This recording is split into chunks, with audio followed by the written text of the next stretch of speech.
ਪਿਆਰੇ ਵਿਦਿਆਰਥੀਓ ਨਮਸਕਾਰ। ਤੁਹਾਡਾ ਬਹੁਤ-ਬਹੁਤ ਸਵਾਗਤ ਹੈ ਤੁਹਾਡੇ ਆਪਣੇ YouTube ਚੈਨਲ ਇਲੈਕਟ੍ਰੀਕਲ ਗਿਆਨ ਦੇ ਵਿੱਚ। PSTCL ਵੱਲੋਂ ਕੱਲ ਇੱਕ ਆਨਸਰ ਕੀ ਜਾਰੀ ਹੋ ਚੁੱਕੀ ਹੈਗੀ ਕਿ ਤੁਹਾਡੇ ਕਿਹੜੇ ਕੁਐਸਚਨ ਤੁਸੀਂ ਕੀਤੇ ਸੀ ਤੇ ਕਿਹੜੇ ਆਨਸਰਸ ਉਹਨਾਂ ਨੇ ਸਹੀ ਮੰਨੇ ਨੇਗੇ।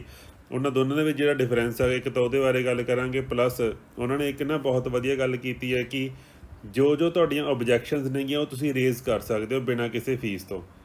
ਤਾਂ ਓਬਜੈਕਸ਼ਨਸ ਨੂੰ ਰੇਜ਼ ਕਿਵੇਂ ਕਰਨਾ ਤੇ ਕਿਹੜੇ ਕੁਐਸਚਨ ਨੇ ASSA ਦੇ ਵਿੱਚ ਤੇ ALM ਦੇ ਵਿੱਚ, ਮਾਰਨਿੰਗ ਤੇ ਈਵਨਿੰਗ ਸ਼ਿਫਟ ਦੋਨਾਂ ਦੇ ਵਿੱਚ ਕਿਹੜੇ ਉਹ ਕੁਐਸਚਨਸ ਨੇ ਜਿਨ੍ਹਾਂ ਨੂੰ ਤੁਸੀਂ ਜਿਹੜੇ ਉਹਨਾਂ ਵੱਲੋਂ ਗਲਤ ਲਗਾਏ ਗਏ ਨੇਗੇ। ਜੋ ਕੁਐਸਚਨ ਤੁਹਾਡੇ ਵੀ ਗਲਤ ਹੋਏ ਤਾਂ ਤੁਹਾਡੇ ਵੀ ਨੰਬਰ ਕੱਟੇ ਹੋਣਗੇ, ਤੇ ਜੇ ਓਬਜੈਕਸ਼ਨ ਲਾਓਗੇ ਤਾਂ ਉਹ ਨੰਬਰ ਤੁਹਾਨੂੰ ਮਿਲ ਜਾਣਗੇ। ਤਾਂ ਆਪਾਂ ਜੋ ਉਹਨਾਂ ਬਾਰੇ ਪ੍ਰੋਪਰ ਡਿਸਕਸ ਕਰਾਂਗੇ ਆਪਾਂ ਡਿਟੇਲ ਦੇ ਵਿੱਚ ਵੀ ਕਿਹੜੇ ਉਹ ਕੁਐਸਚਨਸ ਨੇਗੇ। ਤੁਹਾਡੇ ਨਾਲ ਬੜੀ ਹੀ ਮਿਹਨਤ ਦੇ ਨਾਲ ਅਸੀਂ ਇਹ ਵੀਡੀਓ ਬਣਾਉਣ ਲੱਗੇ ਹਾਂ ਕਿ ਅਸੀਂ ਕੱਲ੍ਹ ਤੋਂ ਲੱਗੇ ਹੋਏ ਹਾਂ ਲਗਾਤਾਰ 3 ਪੇਪਰ ਅਸੀਂ ਚੈੱਕ ਕੀਤੇ ਆ, ਇਕੱਲਾ ਕੁਐਸਚਨ ਦੇ ਆਨਸਰ ਕੱਢ ਕੇ ਦੇਖੇ ਹੈਗੇ, ਤੇ ਜਿਹੜੇ ਸਾਨੂੰ ਕੁਐਸਚਨ ਲੱਗਿਆ ਵੀ ਕਿਹੜੀਆਂ ਪ੍ਰੋਬਲਮਸ ਨੇਗੀਆਂ ਉਸ ਅਸੀਂ ਤੁਹਾਨੂੰ ਦੱਸਣ ਲੱਗੇ। ਜੇ ਫਿਰ ਵੀ ਤੁਹਾਨੂੰ ਲੱਗਦਾ ਹੈਗਾ ਕਿ ਇਹਨਾਂ ਦੇ ਵਿੱਚ ਕੋਈ ਹੋਰ ਵੀ ਮਿਸਟੇਕਸ ਹੈਗੀਆਂ ਨੇ ਤਾਂ ਸਾਡੇ ਨਾਲ ਸ਼ੇਅਰ ਕਰ ਲਿਓ, ਠੀਕ ਹੈ ਜੀ। ਚਲੋ ਸਟਾਰਟ ਕਰਦੇ ਹਾਂ ਅੱਜ ਦੀ ਇਸ ਵੀਡੀਓ ਨੂੰ। ਤਾਂ ਓਬਜੈਕਸ਼ਨ ਜਿਹੜੀਆਂ ਤੁਹਾਨੂੰ ਰੇਜ਼ ਕਰਨੀਆਂ ਨੇ, ਸਭ ਤੋਂ ਪਹਿਲਾਂ ਤੁਸੀਂ ਲਿਖ ਲੈਣਾ ਹੈਗਾ PSTCL.org। ਜਦੋਂ ਇਹ ਸਾਈਡ ਦੇ ਉੱਪਰ ਐਂਟਰ ਮਾਰੋਗੇ ਤਾਂ ਸਭ ਤੋਂ ਪਹਿਲਾਂ ਤੁਹਾਨੂੰ ਆਹ ਖੁੱਲ੍ਹਿਆ ਦਿਖੇਗਾ। ਤਾਂ ਇੱਥੇ ਦੇਖ ਰਹੇ ਹੋ ਰਿਕਰੂਟਮੈਂਟ ਸੈਕਸ਼ਨ ਜਿੱਥੇ ਲਿਖਿਆ ਹੋਇਆ EMPLOYEE TRANSFER ਰਿਕਰੂਟਮੈਂਟ ਦੇ ਉੱਪਰ ਜਦੋਂ ਤੁਸੀਂ ਕਲਿੱਕ ਕਰੋਗੇ, ਰਿਕਰੂਟਮੈਂਟ ਤੇ ਕਲਿੱਕ ਕਰਨ ਦੇ ਨਾਲ ਇੱਥੇ ਆ ਜਾਏਗਾ ਦੋ ਆਪਸ਼ਨ ਆਉਣਗੀਆਂ, ਇੱਕ CRA 10 ਆਏਗਾ, ਇੱਕ CRA 11 ਆਏਗਾ। ਜੇ ਤੁਸੀਂ AE ਪੇਪਰ ਜਿਹੜਾ SG ਦਾ ਪੇਪਰ ਆ ਉਹਦੇ ਵਿੱਚ ਜਾਂ JEE ਦੇ ਵਿੱਚ ਕੋਈ ਰੇਜ਼ ਕਰਨਾ ਚਾਹੁੰਦੇ ਹੋਗੇ ਤਾਂ CRA 10। ਜੇ ਤੁਸੀਂ ASSA ਜਾਂ ALM ਦੇ ਵਿੱਚ ਕੋਈ ਜਿਹੜੀ ਆਪਣੀ ਹੈਗੀ ਡਾਊਟ ਜਿਹੜਾ ਹੈਗਾ ਉਹ ਓਬਜੈਕਸ਼ਨ ਰੇਜ਼ ਕਰਨਾ ਚਾਹੁੰਦੇ ਹੋ ਤਾਂ CRA 11 ਆਏਗਾ। ਤਾਂ ਆਪਾਂ ASSA ਜਾਂ ALM ਲਈ ਦੇਖ ਰਹੇ ਹਾਂਗੇ, ਅਸੀਂ CRA 11 ਦੇ ਉੱਪਰ ਕਲਿੱਕ ਕਰਾਂਗੇ। CRA 11 ਦੇ ਉੱਪਰ ਕਲਿੱਕ ਕਰਨ ਤੋਂ ਬਾਅਦ ਤੁਹਾਡੇ ਕੋਲ ਆਹ ਇੰਟਰਫੇਸ ਆ ਜਾਏਗਾ। ਇਸ ਤੋਂ ਬਾਅਦ ਦੇਖੋ ਜੀ, ਇਸ ਤੋਂ ਬਾਅਦ ਆਪਾਂ ਇੱਥੇ ਤੁਸੀਂ ਕੀ ਕਰਨਾ ਗਾ, ਜਿਹੜਾ ਆਹ ਦਿੱਤਾ ਹੋਇਆ ਇੱਥੇ ਤੁਸੀਂ ਆਪਦੇ ਕ੍ਰੈਡੈਂਸ਼ੀਅਲਸ ਭਰਨੇ ਨੇਗੇ। ਯੂਜ਼ਰ ID ਮਿਲੀ ਹੋਈ ਸੀਗੀ ਜਿਹੜੀ ਤੁਹਾਨੂੰ ਸਟਾਰਟਿੰਗ ਦੇ ਵਿੱਚ ਤੁਹਾਡੇ ਜਦੋਂ ਤੁਸੀਂ ਪੇਪਰ ਭਰਿਆ ਸੀਗਾ ਉਸ ਵੇਲੇ ਤੁਹਾਨੂੰ ਮਿਲੀ ਹੋਊਗੀ ਇਹ, ਤੇ ਉਹ ਆਪਣੇ ਆ ਜਿਹੜੇ ਉਹ ਸਾਰੇ ਭਰ ਲਓ। ਇੱਥੇ ਕ੍ਰੈਡੈਂਸ਼ੀਅਲਸ ਭਰਨ ਤੋਂ ਬਾਅਦ ਇਹਨੂੰ ਲੌਗਇਨ ਕਰ ਲਓ। ਲੌਗਇਨ ਕਰਨ ਤੋਂ ਬਾਅਦ ਇਹ ਪੇਪਰ ਖੁੱਲ ਜਾਏਗਾ। ਲੌਗਇਨ ਕਰਨ ਤੋਂ ਬਾਅਦ ਤੁਹਾਡਾ ਆਹ ਖੁੱਲ ਜਾਏਗਾ। ਇਹਦੇ ਵਿੱਚ ਸਭ ਤੋਂ ਉੱਪਰਲੇ ਪਾਸੇ ਦੇਖਣਾ ਤੁਸੀਂ, ਇੱਕ ਤਾਂ ਓਬਜੈਕਸ਼ਨ ਫਾਰਮ ਲਿਖਿਆ ਹੋਏਗਾ, ਕੁਐਸਚਨ ਪੇਪਰ ਲਿਖਿਆ ਹੋਏਗਾ।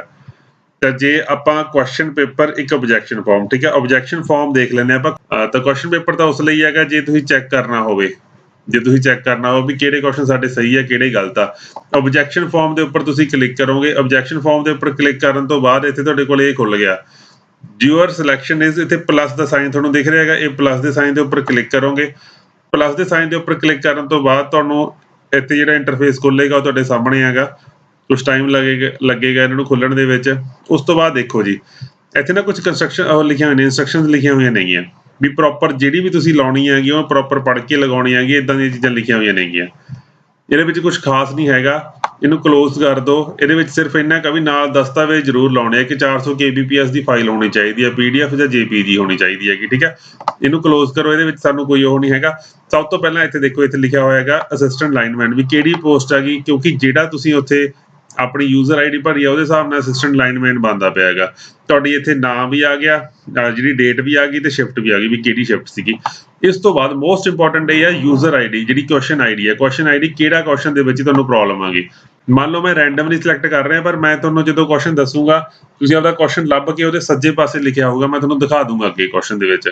ਇੱਥੇ ਕੁਐਸਚਨ ID ਭਰ ਲੈਣੀ ਹੈਗੀ। ਇਸ ਤੋਂ ਬਾਅਦ ਆਹ ਕੁਝ ਆਪਸ਼ਨਾਂ ਨੇਗੀਆਂ। ਇਹਦੇ ਵਿੱਚ ਆਪਸ਼ਨਾਂ ਨੇ ਜਿਹੜੀਆਂ, ਮੰਨ ਲਓ ਤੁਹਾਡਾ ਜਿਹੜਾ ਇਹ ਹੈਗਾ ਗਲਤ ਆ ਕੁਐਸਚਨ, ਵੀ ਕੁਐਸਚਨ ਹੀ ਗਲਤ ਹੈਗਾ, ਜਾਂ ਆਲ ਆਪਸ਼ਨਸ ਆਰ ਕਰੈਕਟ, ਵੀ ਸਾਰੇ ਸਹੀ ਬਣਦੇ ਆ। ਇਹ ਵੀ ਲਗਭਗ ਇਦਾਂ ਦਾ ਵੀ ਆਪਾਂ ਨੂੰ ਨਹੀਂ ਮਿਲੇਗਾ ਦੇਖਣ ਨੂੰ। ਇੱਕ ਸੇ ਅਧਿਕ ਸਹੀ ਉੱਤਰ, ਮੋਰ ਦੈਨ ਵਨ, ਵੀ 2 ਆਨਸਰ ਸਹੀ ਬਣਦੇ ਪਏ ਹੈਗੇ, ਠੀਕ ਹੈ। ਤਾਂ ਆਹ ਮਲਟੀਪਲ ਇਹ ਵੀ ਆ ਸਕਦਾ ਜਾਂ ਇਨਕਰੈਕਟ ਆਨਸਰ ਕੀ, ਇਹਨਾਂ ਦੋਨਾਂ ਦੇ ਵਿੱਚੋਂ ਇੱਕ ਆਊਗਾ ਜਿਹੜਾ ਵੀ ਆਪਾਂ ਲਗਾਵਾਂਗੇ ਨਾ। ਜੇ ਮਲਟੀਪਲ ਕਰੈਕਟ ਆਨਸਰ ਤੇ ਇਨਕਰੈਕਟ ਆਨਸਰ ਕੀ, ਇਹਨਾਂ ਦੋਨਾਂ ਦੇ ਵਿੱਚੋਂ ਅਸੀਂ ਜ਼ਿਆਦਾਤਰ ਲਗਾਵਾਂਗੇ। ਓਕੇ, ਤਾਂ ਜਿਹੜਾ ਵੀ ਆਹ ਤੁਹਾਡਾ ਕੁਐਸਚਨ ਸੀਗਾ ਇਹ ਕਿਹੜਾ ਕੁਐਸਚਨ ਸੀਗਾ, ਇਹਦੇ ਵਿੱਚ ਆਪਾਂ ਲਗਾ ਲੈਂਦੇ ਹਾਂ ਕੋਈ ਵੀ। ਇਹ ਲਗਾਉਣ ਤੋਂ ਬਾਅਦ ਐਂਟਰ ਮਾਰਕਸ, ਇੱਥੇ ਤੁਸੀਂ ਆਪਣਾ ਕੋਈ ਨਾ ਕੋਈ ਇੱਥੇ ਐਡ ਕਰ ਦੇਣਾ, ਵੀ ਜਿਹੜੀ ਵੀ ਤੁਹਾਨੂੰ ਪ੍ਰੋਬਲਮ ਹੈ ਇੰਗਲਿਸ਼ ਦੇ ਵਿੱਚ ਲਿਖ ਕੇ ਇੱਥੇ ਟਾਈਪ ਕਰ ਦਿਓ ਵੀ ਤੁਹਾਡੀ ਆਨਸਰ ਕੀ ਨਹੀਂ ਸਹੀ ਹੈਗੀ, ਜਾਂ ਫਿਰ ਇਹ ਕੁਐਸਚਨ ਕੀਤਾ ਨਹੀਂ ਹੋਇਆ, ਹਨਾ, ਜੋ ਵੀ ਆ ਉਹ ਇੱਥੇ ਤੁਸੀਂ। ਉਸ ਤੋਂ ਬਾਅਦ ਕਲਿੱਕ ਹੇਅਰ ਟੂ ਅਪਲੋਡ। ਇੱਥੇ ਰਜਿਆ ਡਾਕੂਮੈਂਟ 1, ਡਾਕੂਮੈਂਟ 2, ਡਾਕੂਮੈਂਟ 3, 3 ਫੋਟੋਆਂ ਨੇਗੀਆਂ। ਇੱਥੇ ਤੁਸੀਂ ਸਿੰਪਲੀ ਡਰੈਗ ਕਰਨੀਆਂ ਨੇਗੀਆਂ ਤੇ ਕਲੋਜ਼ ਕਰ ਦੇਣੀਆਂ ਨੇ। ਇਹ ਫੋਟੋਆਂ ਦੇ ਵਿੱਚ ਕੀ ਹੋ ਸਕਦਾ, ਜਾਂ ਤਾਂ ਤੁਹਾਡੀ ਕਿਸੇ ਬੁੱਕ ਦੇ ਵਿੱਚ ਕੁਐਸਚਨ ਹੋਵੇ ਉਹ ਤੁਸੀਂ ਕਰ ਸਕਦੇ ਹੋਗੇ, ਜਾਂ ਮੰਨ ਲਓ ਰੀਜ਼ਨਿੰਗ ਦਾ ਕੁਐਸਚਨ ਤੁਹਾਡਾ ਕੋਈ ਗਲਤ ਹੈਗਾ, ਸਪੋਜ਼ ਕਰੋ ਮੈਥ ਵਾਲਾ, ਉਹ ਤੁਸੀਂ ਉਹਨੂੰ ਸੋਲਵ ਕਰਕੇ ਇੱਕ ਪੇਪਰ ਦੇ ਉੱਪਰ ਵਾਈਟ ਸ਼ੀਟ ਦੇ ਉੱਪਰ ਕਰਕੇ ਹੈ ਨਾ ਸੈਲਫ ਅਟੈਸਟਡ ਕਰਕੇ ਫੋਟੋ ਖਿੱਚ ਕੇ ਤੁਸੀਂ ਉਹ ਵੀ ਪਾ ਸਕਦੇ ਹੋਗੇ। ਠੀਕ ਹੈ, ਜਾਂ ਤਾਂ ਆਪ ਕਰ ਸਕਦੇ ਹੋਗੇ ਜਾਂ ਕਿਤਾਬਾਂ ਦੇ ਵਿੱਚੋਂ ਲੱਭ ਕੇ ਉਹ ਪਾ ਸਕਦੇ ਹੋਗੇ, ਜਾਂ ਤੁਸੀਂ ਕਿਸੇ ਟੀਚਰ ਦੀ ਹੈਲਪ ਲੈ ਕੇ ਉਹਨਾਂ ਤੋਂ ਕੁਐਸਚਨ ਸੋਲਵ ਕਰਵਾ ਕੇ ਪਾ ਸਕਦੇ ਹੋ। ਤਾਂ ਤਿੰਨ ਆਪਣੇ ਜਿਹੜੇ ਹੈਗੇ ਡਾਕੂਮੈਂਟਸ ਜਿਹੜੇ ਉਹ ਘੱਟੋ ਘੱਟ 2 ਤਾਂ ਹੋਣ। ਜੇ 3 ਆ ਗਏ ਤਾਂ ਬਹੁਤ ਵਧੀਆ ਗੱਲ ਹੈ। ਇਸ ਤੋਂ ਬਾਅਦ ਇਹਨੂੰ ਕਲੋਜ਼ ਕਰ ਦੇਣਾਗਾ ਤੇ ਉਸ ਤੋਂ ਬਾਅਦ ਨੀਚੇ ਸਬਮਿਟ ਦੀ ਆਪਸ਼ਨ ਆ ਰਹੀ ਹੈ, ਤੁਸੀਂ ਸਬਮਿਟ ਕਰ ਦੇਣਾਗਾ। ਇੰਨਾ ਕੰਮ ਹੈਗਾ, ਹੋਰ ਕੁਝ ਨਹੀਂ ਹੈਗਾ ਇਹਦੇ ਵਿੱਚ। ਤਾਂ ਮੇਰੇ ਹਿਸਾਬ ਨਾਲ ਕਲੀਅਰ ਹੋ ਗਿਆ ਹੋਵੇਗਾ ਤੁਹਾਨੂੰ। ਠੀਕ ਹੈ ਜੀ, ਚਲੋ ਇਸ ਤੋਂ ਬਾਅਦ ਆਪਾਂ ਚੱਲਦੇ ਹਾਂ ਵੀ ਕਿਹੜੇ ਕਿਹੜੇ ਉਹ ਕੁਐਸਚਨ ਨੇਗੇ ਜਿਹੜੇ ਗਲਤ ਨੇਗੇ, ਜਿਨ੍ਹਾਂ ਦੇ ਉੱਪਰ ਤੁਸੀਂ ਆਬਜੈਕਸ਼ਨ ਰੇਜ਼ ਕਰਨੀ ਹੈਗੀ। ਸਭ ਤੋਂ ਪਹਿਲਾਂ ਜਿਹੜਾ ਆਪਾਂ ਕੁਐਸਚਨ ਲੈ ਰਹੇ ਹਾਂਗੇ ਉਹ ਆਪਾਂ ਸਟਾਰਟ ਕਰ ਰਹੇ ਹਾਂਗੇ ALM ਦਾ ਪੇਪਰ ਹੈ ਜੀ। ਜਿਹਨੇ ALM ਦਾ ਪੇਪਰ ਦਿੱਤਾ ਸੀਗਾ ਤੇ ਸ਼ਿਫਟ ਸੀਗੀ ਮਾਰਨਿੰਗ, ਅਸੀਂ ਮਾਰਨਿੰਗ ਤੋਂ ਸਟਾਰਟ ਕਰ ਰਹੇ ਹਾਂਗੇ। ਠੀਕ ਹੈ, 8:30 ਤੋਂ ਜਿਹੜੀ ਸ਼ਿਫਟ ਸੀਗੀ ਸਾਡੀ 10:30 ਵਜੇ ਤੱਕ। ਸਭ ਤੋਂ ਪਹਿਲਾ ਕੁਐਸਚਨ ਹੈ, ਕਹਿੰਦਾ ਫਿਊਜ਼ ਫੇਲੀਅਰ ਅਕਰ। ਫਿਊਜ਼ ਕਦੋਂ ਫੇਲ ਹੋ ਜਾਂਦਾ ਗਾ ਡਿਊ ਟੂ ਵਿਚ ਆਫ ਫਾਲਟ। ਵੀ ਫਾਲਟ ਆਉਂਦਾ ਗਾ ਬਟ ਫਿਊਜ਼ ਉਦੋਂ ਕੰਮ ਨਹੀਂ ਕਰਦਾ। ਵੀ ਕਿਹੜਾ ਇਹੋ ਜਿਹਾ ਫਾਲਟ ਹੈਗਾ ਜਿਹੜੇ ਫਾਲਟ ਵਾਸਤੇ ਫਿਊਜ਼ ਨਹੀਂ ਕੰਮ ਕਰਦਾ। ਠੀਕ ਹੈ ਜੀ, sudden removal of heavy load. ਹੁਣ ਇਹ 2 ਚੀਜ਼ਾਂ ਬਣਦੀਆਂ ਨੇਗੀਆਂ ਵੀ ਇਹਨਾਂ ਨੇ ਲਿਖਿਆ ਜਿਹੜਾ ਆਨਸਰ ਲਿਖਿਆ ਉਹ ਲਿਖਿਆ ਸਡਨ ਰਿਮੂਵਲ ਆਫ। ਜੇ ਇੱਕੋ ਲਖਤ ਲੋਡ ਘਟ ਜਾਊਗਾ ਤਾਂ ਫਿਊਜ਼ ਕਹਿੰਦਾ ਫੇਲ ਹੋ ਜਾਊਗਾ। ਫਿਊਜ਼ ਫੇਲ ਉਦੋਂ ਹੁੰਦਾ ਜਦੋਂ ਸਾਡਾ ਲਾਈਟਨਿੰਗ ਸਟੋਰਮ ਹੁੰਦਾ ਗਾ। ਜਦੋਂ ਫੇਸ ਟੂ ਗਰਾਊਂਡ ਫਾਲਟ ਹੁੰਦਾ ਗਾ ਉਦੋਂ ਹੀ ਫਿਊਜ਼ ਕੰਮ ਕਰਦਾ ਗਾ। Fuse to phase to neutral short ਉਦੋਂ ਵੀ ਕੰਮ ਕਰਦਾ ਗਾ। ਜੇ ਨਿਊਟਰਲ ਸ਼ਾਰਟ ਹੋ ਜਾਵੇ ਸਾਡੀ ਫਿਰ ਵੀ ਬਹੁਤ ਜ਼ਿਆਦਾ ਕਰੰਟ ਫਲੋ ਕਰੂਗਾ। ਬਹੁਤ ਜ਼ਿਆਦਾ ਕਰੰਟ ਫਲੋ ਕਰੂਗਾ ਤਾਂ ਸਾਡੇ ਫਿਊਜ਼ ਦੇ ਵਿੱਚ ਦੀ ਕਰੰਟ ਜ਼ਿਆਦਾ ਲੰਘੂਗਾ ਤੇ ਹੀਟ ਜਿਹੜੀ ਉਹ ਵੱਧ ਪੈਦਾ ਹੋਊਗੀ ਤੇ ਫਿਊਜ਼ ਨੂੰ ਸਾੜ ਦੇਗੀ। ਪਰ ਜੇ ਲਾਈਟਨਿੰਗ ਸਟੋਰਮ ਆ ਜਾਵੇ ਇੱਕੋ ਲਖਤ ਬਹੁਤ ਜ਼ਿਆਦਾ ਲਾਈਟਨਿੰਗ ਸਾਡਾ ਸਟੋਰਮ ਦੀ ਥਾਂ ਤੇ ਸਟ੍ਰੋਕ ਹੁੰਦਾ ਗਾ। ਜੇ ਸਟ੍ਰੋਕ ਆ ਜਾਵੇ ਉਦੋਂ ਵੋਲਟੇਜ ਵੱਧਦੀ ਹੁੰਦੀ ਹੈ ਬਹੁਤ ਜ਼ਿਆਦਾ। ਉਦੋਂ ਫਿਊਜ਼ ਦੇ ਅੰਦਰ ਦੀ ਫਾਲਟ ਕਰੰਟ ਫਲੋ ਕਰਕੇ ਸਾਡੇ ਜਿਹੜੇ ਇਲੈਕਟ੍ਰੀਕਲ ਅਪਲਾਇੰਸ ਉਹਨਾਂ ਨੂੰ ਡੈਮੇਜ ਕਰ ਦਿੰਦਾ ਹੁੰਦਾ। ਤਾਂ ਲਾਈਟਨਿੰਗ ਸਟ੍ਰੋਕਸ ਵਾਸਤੇ LA ਲੱਗ ਸਕਦੇ ਨੇਗੇ, ਸਰਜ ਅਰੈਸਟਰ ਲੱਗ ਸਕਦੇ ਨੇਗੇ, ਬਟ ਫਿਊਜ਼ ਉੱਥੇ ਕੰਮ ਨਹੀਂ ਕਰਦਾ ਹੈਗਾ। ਠੀਕ ਹੈ ਜੀ, ਜਿਹੜਾ ਸਡਨ ਰਿਮੂਵਲ ਆਫ ਲੋਡ ਹੈ ਨਾ ਇਹਨੂੰ ਆਪਾਂ ਫਾਲਟ ਦੀ ਕੈਟਾਗਰੀ ਦੇ ਵਿੱਚ ਲੈਂਦੇ ਨਹੀਂ ਹੈਗੇ। ਠੀਕ ਹੈ ਜੀ, ਤਾਂ ਕਰਕੇ ਇਹ ਕੁਐਸਚਨ ਦੇ ਵਿੱਚ ਜਿਹੜਾ ਰੇਜ਼ ਬਣਦਾ ਉਹ ਆਹ ਆਨਸਰ ਸਹੀ ਬਣਦਾ ਹੈਗਾ। ਓਕੇ, ਉਸ ਤੋਂ ਬਾਅਦ ਅਗਲਾ ਜਿਹੜਾ ਹੈਗਾ ਜਿਹੜੀ ਆਹ ਕੁਐਸਚਨ ਹੈਗਾ 3 ਫੇਸ ਇੰਡਕਸ਼ਨ ਮੋਟਰ 3 ਧਰੁਵਾਂ ਲਈ ਬਾਉਂਡ ਹੈ ਤੇ 50 ਹਰਟਸ 50 ਹਰਟਸ ਜਿਹੜੀ ਹੈਗੀ ਉਹ ਸਪਲਾਈ ਹੈਗੀ। ਦੇਖੋ ਜੇ ਅਸੀਂ ਕੁਐਸਚਨ ਕਰਦੇ ਹਾਂਗੇ NS = 120 F/P ਕਰਕੇ। ਠੀਕ ਹੈ, ਇੱਥੋਂ ਸਾਡੇ ਕੋਲ ਜਿਹੜੀ ਟੋਟਲ ਸਪੀਡ ਨਿਕਲਦੀ ਆ ਉਹ 2000 RPM ਨਿਕਲਦੀ ਹੈ ਸਿੰਕਰੋਨਸ ਸਪੀਡ। ਤੇ ਸਿੰਕਰੋਨਸ ਸਪੀਡ ਦੇ ਨਾਲ ਆਪਾਂ ਫਾਰਮੂਲਾ ਲਗਾਵਾਂਗੇ 4% ਸਲਿੱਪ ਵਾਲਾ NS 1 - 0.04 ਵਾਲਾ। ਤਾਂ ਤੁਹਾਡੇ ਕੋਲ ਆਨਸਰ ਆ ਜਾਊਗਾ 920। ਬਿਲਕੁਲ ਸਹੀ ਆਨਸਰ ਹੈ ਇਹਨਾਂ ਦਾ। ਆਨਸਰ ਇਹਨਾਂ ਨੇ ਸਹੀ ਕੱਢਿਆ ਹੈਗਾ, ਕੋਈ ਡਾਊਟ ਨਹੀਂ ਹੈਗਾ। ਪਰ ਪ੍ਰੋਬਲਮ ਇਹ ਹੈ ਰਾਜੇ ਵੀ ਟੈਕਨੀਕਲੀ ਆਹ ਚੀਜ਼ ਬਿਲਕੁਲ ਗਲਤ ਹੈਗੀ। ਇਹ ਜਿਹੜਾ ਕੁਐਸਚਨ ਹੈ ਉਹ ਗਲਤ ਹੈਗਾ। ਉਹ ਗਲਤ ਕਿਉਂ ਹੈਗਾ? ਕਿਉਂਕਿ ਕੋਈ ਵੀ ਮੋਟਰ ਹੈਗੀ ਜਿਹੜੀ ਨਾ ਤਾਂ ਉਹ 1 ਪੋਲ ਵਾਲੀ ਹੁੰਦੀ ਹੈਗੀ, ਨਾ 3 ਪੋਲ ਵਾਲੀ ਹੁੰਦੀ ਹੈਗੀ, ਨਾ ਉਹ ਹਮੇਸ਼ਾ ਜਿਹੜੇ ਹੁੰਦੇ ਹੈਗੇ ਉਹ ਜੋਟੇ ਦੇ ਵਿੱਚ ਹੁੰਦੇ ਵੀ ਜਾਂ ਤਾਂ 2 ਪੋਲ ਹੋਣਗੇ ਜਾਂ 4 ਹੋਣਗੇ ਜਾਂ 6 ਹੋਣਗੇ।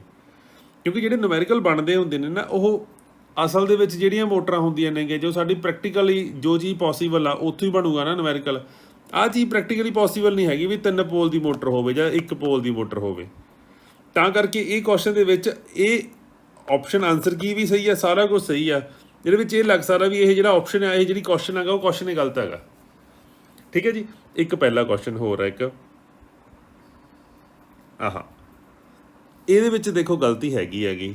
ਕਹਿੰਦਾ 2 ਡਾਇਓਡ ਫੁੱਲ ਵੇਵ ਰੈਕਟੀਫਾਇਰ ਆ। ਪਹਿਲਾਂ ਤਾਂ ਦੇਖੋ ਵੀ 2 ਡਾਇਓਡਸ ਕਿਹੜੇ ਰੈਕਟੀਫਾਇਰ 'ਚ ਲੱਗੀਆਂ ਹੁੰਦੀਆਂ ਨੇ। 2 ਡਾਇਓਡਸ ਫੁੱਲ ਵੇਵ ਰੈਕਟੀਫਾਇਰ ਜਿਹੜਾ 2 ਡਾਇਓਡ ਜਿਹਦੇ ਵਿੱਚ ਲੱਗਦੇ ਨੇ ਉਹ ਹੈਗਾ ਸੈਂਟਰ ਟੈਪ। ਵੀ ਇੱਥੇ ਸੈਂਟਰ ਟੈਪ ਲੱਗਿਆ ਹੋਇਆ ਸਾਡਾ, ਇੱਕ ਉੱਪਰ ਡਾਇਓਡ ਹੈਗੀ, ਇੱਕ ਹੇਠਾਂ ਡਾਇਓਡ ਹੈਗੀ। ਠੀਕ ਹੈ, ਬ੍ਰਿਜ ਟੈਪ ਨੂੰ ਤਾਂ ਆਪਾਂ 2 ਡਾਇਓਡ ਕਹਿ ਨਹੀਂ ਸਕਦੇ ਨਾ। ਇੱਥੇ ਆਹ ਸੈਂਟਰ ਟੈਪ ਟਰਾਂਸਫਾਰਮਰ ਸਾਡਾ ਲੱਗਿਆ ਹੋਇਆ ਹੈਗਾ। ਉਹ ਕਹਿੰਦਾ ਲੋਡ ਕਰੰਟ ਦੇ ਵਿੱਚ ਅਸੀਂ 2.4 ਐਂਪੀਅਰ ਕਰੰਟ ਲੰਘਾਉਣਾ। ਇੱਥੋਂ ਦੀ 2.4 ਐਂਪੀਅਰ ਕਰੰਟ ਲੰਘਣਾ ਚਾਹੀਦਾ। ਤਾਂ ਜਿਹੜਾ ਪੋਜ਼ਿਟਿਵ ਹਾਫ ਸਾਈਕਲ ਹੁੰਦਾ ਹੈਗਾ ਉਹਦੇ ਵਾਸਤੇ ਆਹ ਡਾਇਓਡ ਕੰਡਕਟ ਕਰਦੀ ਹੈ। ਜਿਹੜਾ ਨੈਗੇਟਿਵ ਹਾਫ ਸਾਈਕਲ ਹੁੰਦਾ ਹੈਗਾ ਜਿਹੜਾ ਹੇਠਾਂ ਵਾਲਾ ਹੁੰਦਾ ਜਿਹਨੂੰ ਚੱਕ ਕੇ ਆਪਾਂ ਉੱਪਰ ਕਰਦੇ ਆਂਗੇ ਉਹਦੇ ਵਾਸਤੇ ਆਹ ਡਾਇਓਡ ਕੰਡਕਟ ਕਰਦੀ ਹੈ। ਤਾਂ ਜੇ ਲੋਡ ਨੂੰ 2.4 ਚਾਹੀਦਾ ਤਾਂ ਕਰੰਟ ਲੰਘ ਕੇ ਕਾਹਦੇ ਵਿੱਚ ਦੀ ਆਉਣਾ ਚਾਹੀਦਾ? ਡਾਇਓਡ ਦੇ ਵਿੱਚ ਦੀ। ਤਾਂ ਡਾਇਓਡ ਦੀ ਰੇਟਿੰਗ ਕਿੰਨੀ ਹੋਣੀ ਚਾਹੀਦੀ? 2.4 ਹੀ ਹੋਣੀ ਚਾਹੀਦੀ ਹੈ ਨਾ। ਤਾਂ ਕਰੰਟ ਰੇਟਿੰਗ ਤਾਂ ਇੰਨੀ ਹੋਣੀ ਚਾਹੀਦੀ ਹੈਗੀ। ਤਾਂ ਇਸ ਹਿਸਾਬ ਨਾਲ ਜਿਹੜਾ ਆਨਸਰ ਬਣਦਾ ਹੈਗਾ ਉਹ 2.4 ਤਾਂ ਘੱਟੋ ਘੱਟ ਆਉਣਾ ਹੀ ਚਾਹੀਦਾ। ਵੱਧ ਲਗਾ ਦਿੰਦੇ ਤੁਸੀਂ ਵੱਖਰੀ ਗੱਲ ਸੀ, ਬਟ 2.4 ਤਾਂ ਘੱਟੋ ਘੱਟ ਆਊਗਾ। ਇਹ ਓਬਜੈਕਸ਼ਨਾਂ ਨੇ ਜਿਹੜੀਆਂ ਤੁਸੀਂ ਰੇਜ਼ ਕਰ ਸਕਦੇ ਹੋਗੇ ਮਾਰਨਿੰਗ ਸ਼ਿਫਟ ਵਾਸਤੇ। मॉर्निंग शिफ्ट वास्ते ALM की जी शिफ्ट हैगी। ठीक है, पेपर ALM का सौखा सीगा, मैं यही कहूँगा यार पेपर ALM का बहुत सौखा सीगा, कोई बहुता औखा पेपर नहीं सीगा, समझदारी नाल करने वाला पेपर सीगा। उस तो बाद आप आ जाने आगे इवनिंग शिफ्ट के उपर, ALM की जी हैगी इवनिंग शिफ्ट। पहला question, which of the following material is commonly use in overhead electrical transmission and distribution line, they are use for earthing है। भी अर्थिंग लिए भी आप यूज़ कर सकते हैं, तो ट्रांसमिशन लाइन वास्ते तो डिस्ट्रीब्यूशन ट्रांसमिशन लाइन वास्ते भी आप यूज़ करते हैं। वो कनैक्टर है जिहड़ा ਉਹਦਾ ਨਾਂ ਹੁੰਦਾ स्टैंडर्ड कनैक्टर। स्टैंडर्ड कनैक्टर ਹੁੰਦਾ भी छोटे छोटे ਜਿਹੜੇ ਹੁੰਦੇ ਨੇ छोटे छोटे ਐਲੂਮੀਨੀਅਮ ਦੀਆਂ ਵਾਇਰਸ, ਉਹਨਾਂ ਦੇ ਉਹ ਇੱਕ ਦੂਜੇ ਦੇ ਉੱਪਰ ਵਲੇਵੇਂ ਜੇ ਉਹ ਇੱਕ ਦੂਜੇ ਦੇ ਉੱਪਰ ਨਾ ਲਵੇਟੀਆਂ ਹੁੰਦੀਆਂ ਨੇ ਇੱਦਾਂ ਇੱਦਾਂ ਕਰਕੇ। ਵੀ ਸੋਲਿਡ ਕਨੈਕਟਰ ਨਹੀਂ ਹੁੰਦਾ, ਉਹ ਸਟੈਂਡਸ ਹੁੰਦੇ ਨੇ ਛੋਟੇ ਛੋਟੇ ਸਟੈਂਡਸ ਤੋਂ ਮਿਲ ਕੇ ਜਿਹੜੀ ਵਾਇਰ। ਅਰਥਿੰਗ ਵਾਇਰ ਵੀ ਸਟੈਂਡਰਡ ਕਨੈਕਟਰ ਹੁੰਦਾ ਹੈਗਾ, ਜਿਹੜੇ ਦੂਜੇ ਉਹ ਵੀ ਸੋਲਿਡ ਕਨੈਕਟਰ ਨਹੀਂ ਆ ਸਕਦਾ, ਇਨਸੂਲੇਟਰ। ਬੇਅਰ ਕਨੈਕਟਰ ਇਹਨਾਂ ਨੇ ਲਿਖਤਾ ਵੀ ਬੇਅਰ ਕਨੈਕਟਰ ਦਾ ਮਤਲਬ ਜਿਹਦੇ ਉੱਪਰ ਇਨਸੂਲੇਸ਼ਨ ਨਹੀਂ ਚੜੀ ਹੋਈ। ਹੁਣ ਬੇਅਰ ਕਨੈਕਟਰ ਤਾਂ ਉਹ ਵੀ ਹੋ ਸਕਦਾ ਹੈ ਜਿਹਦੇ ਅੰਦਰਲੇ ਪਾਸੇ ਆਪਣੇ ਕੋਲ ਸੋਲਿਡ ਕਨੈਕਟਰ ਹੋਵੇ ਤੇ ਉੱਪਰਲੇ ਪਾਸੇ ਉਹ ਨਾ ਚੜੀ ਹੋਵੇ, ਜਿਹੜੀ ਇਨਸੂਲੇਸ਼ਨ ਹੁੰਦੀ ਹੈਗੀ, ਤਾਂ ਉਹ ਥੋੜ੍ਹਾ ਯੂਜ਼ ਕਰਦੇ ਆਂਗੇ। ਤੇਰਾ ਆਨਸਰ ਬਣਨਾ ਚਾਹੀਦਾ ਸੀਗਾ ਸਟੈਂਡਰਡ ਕਨੈਕਟਰ ਬਣਨਾ ਚਾਹੀਦਾ ਸੀਗਾ, ਵੀ ਸਟੈਂਡਰਡ ਕਨੈਕਟਰਸ ਹੁੰਦੇ ਨੇਗੇ, ਸਟ੍ਰੈਂਡਸ ਪਾਈਆਂ ਹੁੰਦੀਆਂ ਨੇਗੀਆਂ। ਓਕੇ, ਅੱਗੇ ਦੇਖੋ ਜੀ, what happen when one phase fails during the start of 3-phase induction motor। ਪਹਿਲੀ ਗੱਲ ਤਾਂ ਇਹਨੇ ਇਹ ਕਿਹਾ ਰਾਜੇ ਡਿਊਰਿੰਗ ਦਾ ਸਟਾਰਟ, ਇਹ ਗੱਲ ਇੰਪੋਰਟੈਂਟ ਆ। ਮੰਨ ਲਓ ਇਹ ਦੋ ਕੇਸ ਹੁੰਦੇ ਨੇਗੇ, ਇੱਕ ਕੇਸ ਤਾਂ ਹੁੰਦਾ ਵੀ ਮੋਟਰ ਸਾਡੀ ਹੈ ਜਿਹੜੀ ਉਹ ਰਨਿੰਗ ਕੰਡੀਸ਼ਨ ਦੇ ਵਿੱਚ ਆਲਰੇਡੀ ਚੱਲ ਰਹੀ ਹੈ, ਇੱਕ ਕੇਸ ਹੁੰਦਾ ਵੀ ਮੋਟਰ ਜਿਹੜੀ ਉਹ ਸਟਾਰਟ ਦੇ ਵਿੱਚ ਆ ਗਈ। ਜੇ ਸਟਾਰਟ ਵੇਲੇ ਆਪਣਾ ਸਿੰਗਲ ਫੇਸ ਆ ਜਿਹੜਾ 3 ਫੇਸ ਦੀ ਮੋਟਰ ਦੇ ਵਿੱਚੋਂ ਸਿੰਗਲ ਫੇਸ ਸਾਡਾ ਬਰਨ ਹੋ ਜਾਵੇ, ਉੱਡ ਜਾਵੇ, 2 ਫੇਸ ਦੀ ਮੋਟਰ ਹੈ ਜੇ, ਤਾਂ ਮੋਟਰ ਸਟਾਰਟਿੰਗ ਦੇ ਵਿੱਚ ਤਾਂ ਸਟਾਰਟ ਨਹੀਂ ਹੁੰਦੀ, ਰਨ ਕਰਦੀ ਉਹ ਨਹੀਂ ਹੈਗੀ ਉਹ। ਜੇ ਰਨਿੰਗ ਦੇ ਵਿੱਚ ਹੋਵੇ ਤਾਂ ਇੱਕ ਫੇਸ ਉੱਡਣ ਦੇ ਨਾਲ ਮੋਟਰ ਘੁੰਮਦੀ ਤਾਂ ਰਹੇਗੀ, ਪਰ ਜਿਹੜਾ ਲੋਡ ਕਰੰਟ ਹੈਗਾ, ਕਰੰਟ ਆ ਜਿਹੜਾ ਉਹ ਹੁਣ ਵੱਧ ਜਾਏਗਾ, ਕਿਉਂਕਿ 3 ਫੇਸਾਂ ਵਾਲਾ ਕਰੰਟ ਹੁਣ 2 ਫੇਸਾਂ ਦੇ ਵਿੱਚ ਦੀ ਜਾਏਗਾ, ਤਾਂ ਮੋਟਰ ਥੋੜ੍ਹੇ ਟਾਈਮ ਬਾਅਦ ਮੱਚ ਜਾਏਗੀ। ਤਾਂ ਹੁਣ ਰਨਿੰਗ ਵਾਲੀ ਤਾਂ ਆਪਸ਼ਨ ਹੈ ਹੀ ਨਹੀਂ ਸੀ, ਪੁੱਛੀ ਸੀਗੀ ਸਟਾਰਟਿੰਗ ਵਾਲੀ। ਤਾਂ ਸਟਾਰਟਿੰਗ ਵਾਲੀ ਆਪਸ਼ਨ ਦੇ ਵਿੱਚ ਤਾਂ ਮੋਟਰ ਹੈਗੀ ਜਿਹੜੀ ਸਾਡੀ, ਉਹਨੇ ਕਿਹਾ ਹੈਗਾ motor runs and stop immediately. ਜੇ ਇੱਕ ਵਾਰੀ ਸਟਾਰਟ ਹੋ ਗਈ ਤਾਂ ਖੜੂਗੀ ਕਿਉਂ ਮੋਟਰ? ਇਹ ਕੁਐਸਚਨ ਹੀਗਾ, ਇਹ ਜਿਹੜਾ ਇਹਦੇ ਵਿੱਚ ਆਪਾਂ ਕਹਿ ਸਕਦੇ ਵੀ ਜਿਹੜੇ ਆਨਸਰ ਨੇ ਇਹ ਸਾਰੇ ਆਨਸਰ ਗਲਤ ਨੇਗੇ। ਆਨਸਰ ਕੀ ਰੌਂਗ ਆ ਗਈ ਇਹਦੀ? ਠੀਕ ਹੈ, ਮੋਟਰ ਕਹਿੰਦਾ ਮੋਟਰ ਸਟਾਰਟ ਹੀ ਨਹੀਂ ਹੋਈ ਹਜੇ, ਤਾਂ ਮੋਟਰ ਨੂੰ ਆਪਾਂ ਜੇ 3 ਫੇਸ ਸਪਲਾਈ ਦੇਵਾਂਗੇ ਤਾਂ ਹੀ ਸਟਾਰਟ ਕਰੇ। 2 ਫੇਸ ਤੇ ਕਦੇ ਮੋਟਰ ਸਟਾਰਟ ਨਹੀਂ ਹੁੰਦੀ। ਜੇ ਸਟਾਰਟਿੰਗ ਦੇ ਵਿੱਚ ਹੋਵੇ, ਮੋਟਰ ਚੱਲ ਰਹੀ ਹੋਵੇ, ਇੱਕ ਫੇਸ ਉੱਡ ਜਾਵੇ, ਤਾਂ ਆਪਾਂ ਕਹਿ ਸਕਦੇ ਹਾਂਗੇ। ਤੇਰੇ ਚਾਰੇ ਆਪਸ਼ਨਾਂ ਜਿਹੜੀਆਂ ਨੇਗੀਆਂ ਸਾਰਿਆਂ 'ਚ ਲਿਖਿਆ ਹੋਇਆ motor runs, motor runs, motor runs, motor continue to run. ਤਾਂ ਆਪਸ਼ਨ ਆ ਰਨ ਆਉਣਾ ਨਹੀਂ ਚਾਹੀਦਾ ਸੀਗਾ, ਇਕੱਲੀ ਆਹ ਚੀਜ਼ਾਂ ਹੁੰਦੀਆਂ ਫਿਰ ਆਪਾਂ ਕਹਿ ਦਿੰਦੇ ਵੀ ਮੋਟਰ ਸਟਾਪ ਹੀ ਰਹੇਗੀ। ਤਾਂ ਇਹਦੇ 'ਚ ਸਾਰੇ ਆਨਸਰ ਹੀ ਗਲਤ ਆ ਗਏ, ਇਹਦੇ ਕੋਈ ਆਨਸਰ ਸਹੀ ਨਹੀਂ ਹੈਗਾ। ਇਹਦੇ ਆਪਾਂ ਲਗਾ ਵੀ ਗਲਤ ਕੁਐਸਚਨ ਹੈਗਾ ਇਹ। ਠੀਕ ਹੈ ਜੀ, ਚਲੋ ਉਸ ਤੋਂ ਬਾਅਦ ਅਗਲਾ ਕੁਐਸਚਨ ਆ ਜਿਹੜਾ ਉਹ ਵੀ ਇਹਦੇ ਵਿੱਚ ਹੀ ਹੈਗਾ ALM ਦੀ ਈਵਨਿੰਗ ਸ਼ਿਫਟ ਦਾ। ਇਹ ਪੱਕੀ ਗਲਤ ਆ। ਨਿਮਨਲਿਖਤ ਵਿੱਚੋਂ ਕਿਹੜਾ AC ਲਈ ਰਿਐਕਟਿਵ ਪਾਵਰ ਦੇ ਸੰਬੰਧ ਵਿੱਚ ਸਹੀ ਹੈ? ਰਿਐਕਟਿਵ ਪਾਵਰ ਹੈ ਜਿਹੜੀ ਉਹ ਹੁੰਦੀ ਹੈਗੀ P = V × I × sin θ। ਤਾਂ ਉਹ ਆਨਸਰ ਆ ਸਹੀ ਹੋਣਾ ਸੀਗਾ। ਜਿਹੜਾ ਆਹ ਲਾਇਆ ਨਾ ਸਰਕਟ ਦੇ ਪਾਵਰ ਫੈਕਟਰ ਨੂੰ ਮਾਪਦਾ ਹੈ, ਕੌਣ ਮਾਪਦਾ ਹੈ? ਆਹ ਗਲਤ ਆ, ਸੀ ਆਨਸਰ ਗਲਤ ਆ। ਜਿਹੜਾ ਚੌਥਾ ਆਪਸ਼ਨ ਜਿਨ੍ਹਾਂ ਨੇ ਵੀ ਆ ਚੂਜ਼ ਕੀਤਾ ਹੋਇਆ ਸੀਗਾ ਬਿਲਕੁਲ ਸਹੀ ਸੀਗਾ। ਠੀਕ ਹੈ, ਤਾਂ ਇੱਕ ਇਹਦੇ ਉੱਪਰ ਤੁਸੀਂ ਰੇਜ਼ ਕਰਨਾ, ਇਹ ਪੱਕਾ ਹੀ ਹੈਗਾ, ਇਹ ਗਲਤ ਹੈਗਾ ਇਹ ਕੁਐਸਚਨ। ਕਲੀਅਰ ਹੋ ਗਈ ਜੀ ਗੱਲ ਇਹ? ਚਲੋ ਅੱਗੇ ਚੱਲਦੇ ਆਂਗੇ ਆਪਾਂ। ਹੁਣ ਜਿਹੜੇ 2 ਕੁਐਸਚਨ ਇਹ ਹੋਰ ਨੇਗੇ, ਆਹ ਜਾਂ ਫਿਰ ਆਹ ਕੁਐਸਚਨ ਹੈਗਾ। ਇਹ ਕੁਐਸਚਨ ਦੇ ਵਿੱਚ ਕਈ ਬੱਚਿਆਂ ਨੂੰ ਨਾ ਡਾਊਟ ਸੀਗਾ ਵੀ ਇੱਥੇ ਕੋਈ ਵੈਲਿਊ ਨਹੀਂ ਦਿੱਤੀ ਹੋਈ ਹੈਗੀ, ਨਾ ਤਾਂ ਇਹਦੀ ਵੈਲਿਊ ਦਿੱਤੀ ਹੈਗੀ R1 ਦੀ, ਨਾ ਇਹਦੀ ਦਿੱਤੀ ਹੈ, ਨਾ ਇਹਦੀ ਦਿੱਤੀ ਹੈ। ਉਹਨੇ ਸਿਰਫ ਇਹ ਕਿਹਾ ਸੀਗਾ ਵੀ R1 ਦਾ ਪ੍ਰਤੀਰੋਧ ਵਿੱਚ ਵੋਲਟੇਜ ਪਤਾ ਕਰੋ ਜਦੋਂ ਇੰਨਾ ਕਰੰਟ ਹੋਵੇ, ਇੱਥੋਂ ਦੀ ਜਿਹੜਾ ਕਰੰਟ ਲੰਘ ਰਿਹਾ ਉਹ 2.7 ਐਂਪੀਅਰ ਹੋਵੇ ਅਤੇ ਰੈਜ਼ਿਸਟੈਂਸ ਆ ਜਿਹੜੀ ਉਹ 4.5 ਹੋਵੇ। ਤਾਂ ਜਿਹੜੀ ਵੋਲਟੇਜ ਹੁੰਦੀ ਆ ਉਹ ਕੀ ਹੁੰਦੀ ਆ I × R, ਤਾਂ I × R ਕਰਕੇ ਆਪਣਾ 12.15 ਆ ਜਾਊਗਾ। ਬਿਲਕੁਲ ਸਹੀ ਆਨਸਰ ਹੈਗਾ। ਮੈਂ ਕੁਐਸਚਨ ਤਾਂ ਲੈਤਾ ਕਿਉਂਕਿ ਕਹਿ ਰਹੇ ਸੀ ਵੀ ਇਹਦਾ ਨਹੀਂ ਪਤਾ ਜੀ ਸਾਨੂੰ, ਇਹਦਾ ਨਹੀਂ ਪਤਾ ਜੀ ਸਾਨੂੰ, ਇਹਦਾ ਸਪਲਾਈ ਵੋਲਟੇਜ ਵੀ ਨਹੀਂ ਦਿੱਤੀ ਹੋਈ, ਕਿਉਂਕਿ ਬੱਚੇ ਇਹਨਾਂ ਦੀ ਸਾਨੂੰ ਲੋੜ ਹੀ ਨਹੀਂ ਸੀਗੀ। ਸਾਨੂੰ ਸਿਰਫ ਇੱਕੋ ਚੀਜ਼ ਜਦੋਂ ਉਹਨੇ ਕਿਹਾ ਵੋਲਟੇਜ, ਇਹਨੂੰ ਕਹਿਣਾ ਚਾਹੀਦਾ ਸੀਗਾ ਵੀ ਆਹ ਰੈਜ਼ਿਸਟੈਂਸ R1 ਆਗੀ ਅਤੇ ਕਰੰਟ I1, ਉਹ ਵੱਖਰੀ ਗੱਲ ਆ। ਬਟ ਸਾਨੂੰ ਪਤਾ ਵੀ ਪੂਰੇ ਸਰਕਟ ਦੇ ਵਿੱਚ ਇੱਕੋ ਹੀ ਕਰੰਟ ਦਿੱਤਾ, ਇੱਕੋ ਹੀ ਰੈਜ਼ਿਸਟੈਂਸ ਦਿੱਤੀ ਹੈ, ਤਾਂ ਉਹ ਕਰੰਟ ਨੂੰ ਰੈਜ਼ਿਸਟੈਂਸ ਨਾਲ ਆਪਾਂ ਮਲਟੀਪਲਾਈ ਕਰ ਦਾਂਗੇ, ਸਾਡੀ ਵੋਲਟੇਜ ਆ ਜੂਗੀ। ਤਾਂ ਇਹ ਬਿਲਕੁਲ ਸਹੀ ਕੁਐਸਚਨ ਹੈ। ਇਹਦੇ ਵਿੱਚ ਤਾਂ ASS ਦਾ ਜਿਹੜਾ ਇੱਕੋ ਹੀ ਕੁਐਸਚਨ ਗਲਤ ਹੈਗਾ ਉਹ ਆਹ ਉਹੀ ਜਿਹੜਾ ਰੈਕਟੀਫਾਇਰ ਡਾਇਓਡ ਵਾਲਾ। ਇਹਦੇ ਵਿੱਚ ਵੀ ਇਹਨੇ ਅੱਧ ਕਰਕੇ ਪਤਾ ਨਹੀਂ ਕੀ ਆਪਦੇ ਵੱਲੋਂ ਕੰਸੈਪਟ ਲਾਈ ਜਾਂਦਾ ਇਹਦੇ ਵਿੱਚ ਵੀ 2 ਡਾਇਓਡ ਲੱਗੀਆਂ ਹੋਏ ਨੇ, 1.4 ਐਂਪੀਅਰ ਕਰੰਟ ਹੈਗਾ, ਅਤੇ ਜਿਹੜਾ 0.7 ਕਹਿੰਦਾ ਇੱਕ ਦਾ ਹੋਣਾ ਚਾਹੀਦਾ। ਅਸਲ ਦੇ ਵਿੱਚ ਪਤਾ ਕੀ ਹੈਗਾ, ਜਿਹੜਾ ਕੁਐਸਚਨ ਹੈਗਾ ਇਹ ਕੁਐਸਚਨ ਬਣਦਾ ਹੁੰਦਾ ਹੈਗਾ ਤੁਹਾਡਾ ਫੁੱਲ ਵੇਵ ਰੈਕਟੀਫਾਇਰ ਦਾ। ਇਹਨੇ ਅੰਪੇਅਰ ਇੱਥੇ ਗਲਤ, ਜਿਹੜਾ ਇਹ ਅੱਧ ਕਰਕੇ ਲਿਖਦਾ ਨਾ, ਇਹ ਕੰਸੈਪਟ ਯੂਜ਼ ਹੁੰਦਾ ਹੈਗਾ। ਪਤਾ ਕਿੱਥੇ ਯੂਜ਼ ਹੁੰਦਾ, ਜਦੋਂ ਸਾਡੇ ਕੋਲੇ 2 ਰੈਕਟੀਫਾਇਰ ਡਾਇਓਡ ਨਹੀਂ ਹੁੰਦੀ, ਜਿਹੜਾ ਸਾਡਾ ਰੈਕਟੀਫਾਇਰ ਸਰਕਟ ਹੁੰਦਾ ਹੈਗਾ ਇੱਦਾਂ ਕਰਕੇ, ਜਦੋਂ ਉਹਨੇ ਕਿਹਾ ਹੋਵੇ ਇੱਦਾਂ ਕਰਕੇ ਹੋਵੇ, ਤੇ ਜਿਹੜੀ ਇੱਥੇ ਸਪਲਾਈ ਵੋਲਟੇਜ ਹੈਗੀ ਮੰਨ ਲਓ ਉਹ ਹੈਗੀ ਆ ਟੋਟਲ 20 ਵੋਲਟ ਆ, ਤਾਂ ਹਰੇਕ ਦੀ ਇਹਦੀ ਵੋਲਟੇਜ ਜਿਹੜੀ ਹੈਗੀ ਉਹ ਕਿੰਨੀ ਹੋਣੀ ਚਾਹੀਦੀ ਹੈਗੀ। ਤਾਂ ਉਸ ਵੇਲੇ ਇਹ ਜਿਹਾ ਕੁਝ ਕੁਐਸਚਨ ਬਣ ਸਕਦਾ ਸੀ। ਵੋਲਟੇਜ ਵਾਸਤੇ ਤਾਂ ਆਪਾਂ ਕਹਿ ਸਕਦੇ ਵੀ ਸੀਰੀ ਦੇ ਵਿੱਚ ਆਪਾਂ ਡਿਵਾਈਡ ਹੋ ਜਾਂਦਾ ਕਰੰਟ, ਅੱਧ ਹੋ ਜਾਂਦਾ ਹੈਗਾ ਨਾ ਵੋਲਟੇਜ, ਸੀਰੀ ਦੇ ਵਿੱਚ ਵੋਲਟੇਜ ਡਿਵਾਈਡ ਹੋ ਜਾਂਦੀ, ਅੱਧ ਹੋ ਜਾਂਦੀ ਆ। ਬਟ ਜਦ ਹੁਣ ਸਿੰਪਲੀ ਸਾਡੇ ਕੋਲੇ ਕੁਝ ਹੈ ਹੀ ਨਹੀਂ, ਸਿਰਫ ਡਾਇਓਡ ਦਿੱਤੀ ਹੋਈ ਹੈਗੀ, ਤਾਂ ਡਾਇਓਡ ਦੇ ਵਿੱਚ ਜੇ ਕਰੰਟ 1.4 ਲੰਘ ਕੇ ਆਊਗਾ ਤਾਂ ਹੀ ਉਹ ਲੋਡ ਤੱਕ ਜਾਊਗਾ ਨਾ, ਅੱਧਾ ਕਰੰਟ ਥੋੜ੍ਹਾ ਆਪਾਂ ਮੰਨਾਂਗੇ। ਤਾਂ ਇਹਦਾ ਵੀ 1.4 ਆਉਣਾ ਚਾਹੀਦਾ ਸੀਗਾ। ਤਾਂ ਮੇਰੇ ਹਿਸਾਬ ਨਾਲ ਇਹੀ ਕੁਐਸਚਨ ਸੀਗੇ ਜਿਹੜੇ ਗਲਤ ਨੇ, ਬਾਕੀ ਸਾਰੇ ਕੁਐਸਚਨ ਸਹੀ ਸੀਗੇ। ਅਸੀਂ ਕਾਫੀ ਕ੍ਰਾਸ ਚੈੱਕ ਕਰ ਚੁੱਕੇ ਹਾਂਗੇ। ਜੇ ਤੁਹਾਨੂੰ ਲੱਗਦਾ ਹੋਇਆ ਵੀ ਇਹਦੇ ਵਿੱਚ ਕੋਈ ਗਲਤੀ ਹੈਗੀ ਤਾਂ ਆਪਾਂ ਡਿਸਕਸ ਕਰ ਲਾਂਗੇ। ਰਹੀ ਗੱਲ ਹੁਣ ਮੈਂ ਤੁਹਾਨੂੰ ਹੁਣ ਮੈਰਿਟ 'ਤੇ ਆ ਜਾਂਦੇ ਹਾਂਗੇ। ਹੁਣ ਬਹੁਤ ਬੱਚਿਆਂ ਦਾ ਕੁਐਸਚਨ ਸੀਗਾ ਵੀ ਕੱਟ ਆਫ ਕਿੰਨੀ ਜਾਊਗੀ ਜੀ, ਵੀ ਕੱਟ ਆਫ ਸਾਡੀ ਕਿੰਨੀ ਜਾਣੀ ਚਾਹੀਦੀ ਹੈਗੀ। ਤਾਂ ਕੱਟ ਆਫ ਬਾਰੇ ਮੈਂ ਥੋੜ੍ਹੀ ਜਿਹੀ ਗੱਲ ਕਰ ਲੈਣਾ। ਵੈਸੇ ਤਾਂ ਪ੍ਰੈਡਿਕਸ਼ਨਾਂ ਕਰੀਆਂ ਦੀਆਂ ਨਹੀਂ ਹੁੰਦੀਆਂ, ਕਿਉਂਕਿ ਕੁਛ ਨਹੀਂ ਪਤਾ ਹੁੰਦਾ ਕਿਹੜੇ ਵੇਲੇ ਕਿੱਧਰ ਨੂੰ ਹੈ ਨਾ ਘੁੰਮ ਜਾਵੇ ਗੇਮ। ਬਟ ਫਿਰ ਵੀ ਮੈਂ ਜਿਹੜੀ ਪ੍ਰੈਡਿਕਸ਼ਨ ਕਰਨ ਲੱਗਿਆਗਾ ਉਹ ਇਹ ਹੈ ਵੀ ALM ਦਾ ਜਿਹੜਾ ਪੇਪਰ ਸੀਗਾ, ਦੋਨਾਂ ਦਾ ਪੇਪਰ, ਇਹ ਸੌਖਾ ਸੀਗਾ। ਪਰ ਬੱਚਿਆਂ ਦੇ ਨਾ ਪੜ੍ਹੇ ਹੋਣ ਕਰਕੇ, ਘੱਟ ਪੜ੍ਹੇ ਹੋਣ ਕਰਕੇ, ਮੈਨੂੰ ਮੰਨਦਾ ਵੀ 55 ਨੰਬਰ ਜਿਹੜੇ ਬੱਚੇ ਦੇ ਆ ਗਏ ਜਨਰਲ ਕੈਟਾਗਰੀ ਵਾਸਤੇ, ਉਹ ਬੱਚਾ ਲੱਗ ਜਾਏਗਾ। 56-57 ਵਾਲੇ ਨਾ ਪੁੱਛੋ, ਉਹ ਤਾਂ ਪੱਕੇ ਲੱਗੇ ਨੇ। ਘੱਟੋ ਘੱਟ 55 ਨੰਬਰ ਚਾਹੀਦੇ ਨੇਗੇ। ਇਹ ਹੈਗੇ ਜਨਰਲ ਕੈਟਾਗਰੀ ਵਾਲੇ। ਦੂਜੇ ਬੱਚੇ ਜਿਹੜੇ ਹੈਗੇ ਨੇਗੇ ਸਾਡੇ SC ਕੈਟਾਗਰੀ, SC ਚਾਹੇ MB ਹੋਵੇ ਚਾਹੇ SC ਅਦਰ ਕੈਟਾਗਰੀ ਹੋਵੇ, SC ਕੈਟਾਗਰੀ ਵਾਲੇ ਬੱਚੇ ਜਿਹੜੇ ਹੈਗੇ ਉਹ ਸਾਡੇ 42 ਤੋਂ ਨੰਬਰ ਉੱਪਰ ਆ ਜਾਣ, ਮੁੱਕਦੇ ਨਹੀਂ ਹੈਗੇ। 42 ਤੋਂ 48 ਦੇ ਵਿੱਚ ਸਾਡੇ ਉਹ ਨੰਬਰ ਆ, ਜਿਹਦੇ 48 ਵੀ ਚਲੋ ਕਾਹਨੂੰ ਕਹਿਣਾਗਾ, ਵੀ 45 ਵੀ ਬਹੁਤ ਨੇ ਨੰਬਰ, ਤਾਂ 45 ਵੀ ਬਹੁਤ ਆ ਨੰਬਰ। ਠੀਕ ਹੈ ਜੀ, ਚਾਹੇ ਮਾਰਨਿੰਗ ਸ਼ਿਫਟ ਆ ਚਾਹੇ ਈਵਨਿੰਗ ਸ਼ਿਫਟ ਆ, ਦੋਨਾਂ ਦੇ ਵਿੱਚ ਕਹਿ ਰਿਹਾ ਮੈਂ ਵੀ ਤੁਸੀਂ ਆਪਦੀ ਮੇਨ ਕੱਟ ਆਫ ਕਲੀਅਰ ਕਰਨੀ ਹੈ, ਅਤੇ ਆਪਦੀ ਕੱਟ ਆਫ ਕਲੀਅਰ ਤੋਂ ਸਿਰਫ 1-2 ਨੰਬਰ ਤੁਹਾਡੇ ਵੱਧ ਹੋਣ ਤਾਂ ਤੁਸੀਂ ਲੱਗ ਜਾਓਗੇ, ਕਿਉਂਕਿ ਪੋਸਟਾਂ ਬਥੇਰੀਆਂ ਨੇ ALM ਦੇ ਵਿੱਚ।